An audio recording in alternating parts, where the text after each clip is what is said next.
Hey guys, and welcome back to another Off the Cuff. My name is Mark, and today we are going to be talking about the Olympics. I've won my incredibly genuine Olympic medal that I haven't borrowed from my son from football. And I thought we could talk about their latest article, which is entitled Team GB Still Too White and Suburban, says Sport England board member. Team GB is not representative of the diversity of Great Britain and Northern Ireland, with too many sports still dominated by white, suburban sportspeople and too few encouraging athletes from urban areas, according to a Sport England board member. While the BMX riders Kai White and Bethany Shriver have been standout stories of the Tokyo Olympics, the latter had to crowdfund and work as a teaching assistant to travel to competitions before British Cycling funded her in 2019. Now, Bethany is the white one of the two. Just thought I'd add that in there. Another inspirational competitor, Emily Campbell, who became the first British woman to win a weightlifting medal when she took silver in the over 87 kilogram category, also funded herself to glory. There is a massive underrepresentation in elite sports from towns and cities, said Chris Grant, one of British sport's most senior black administrators. Team GB, Paralympics GB and their support teams do not look and sound like the whole population.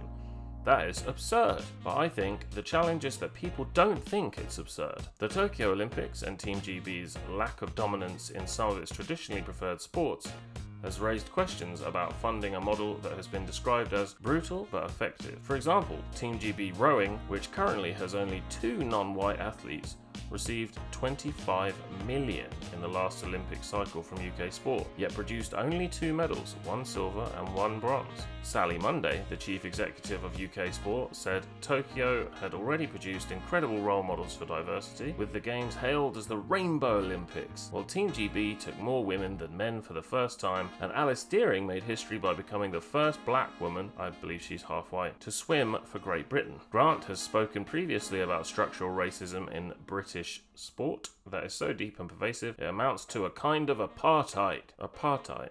Really? Obviously no exaggeration here.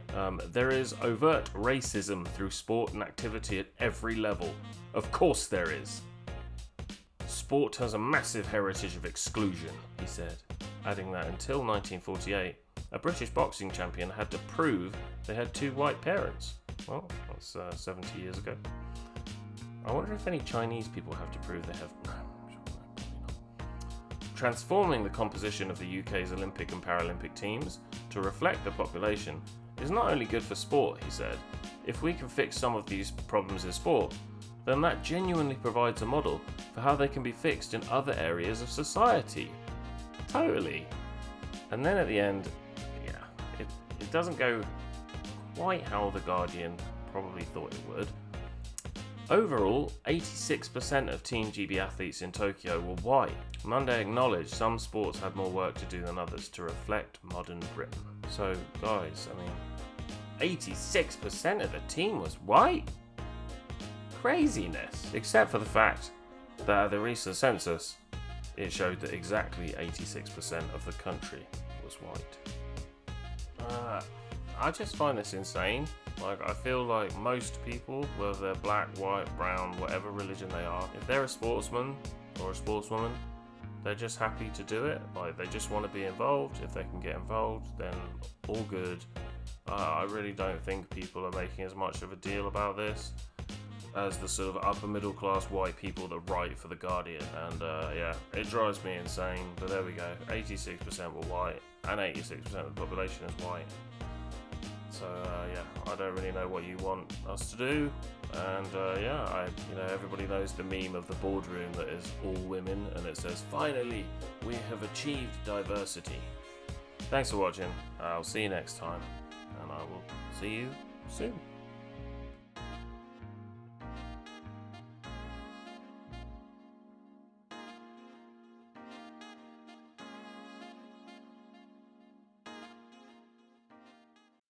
Winston stopped writing, partly because he was suffering from cramp. He did not know what had made him pour out this stream of rubbish,